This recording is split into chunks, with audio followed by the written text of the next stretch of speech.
Los estudiantes gallegos han vuelto a protestar contra la LOMCE y concretamente contra las reválidas. Han cambiado las aulas por la calle.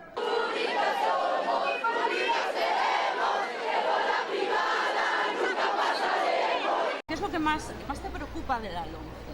Que si no aprobamos el examen no podemos tener el título, y estar estudiando 2 años para que al final no tengas el título, pues no sé. Nos están poniendo todo tipo de trabas para nuestro futuro, así que no sabemos muy bien cómo va a ir todo. Tenemos la impresión también de que nuestros profesores están totalmente desorientados.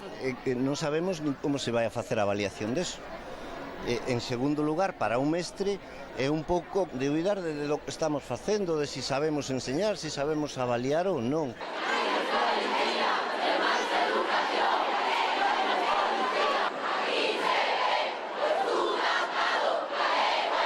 Pode deixar fora do sistema escolar a xente por mor dun examen, simplemente, e iso non me parece normal. Que me parece completamente injusto. Si realmente ya han pasado los cursos, ya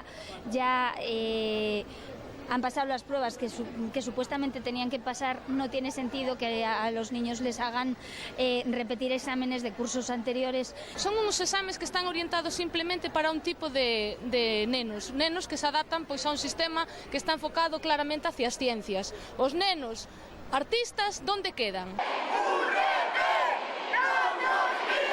Universidade, o fillo do obreiro a universidade, obreiros e estudantes unidos e adiante. Hace que todo sea mucho más difícil para los estudiantes y los pone en una situación muy incómoda a la hora de encontrar, a la hora de poder estudiar la carrera que ellos quieren.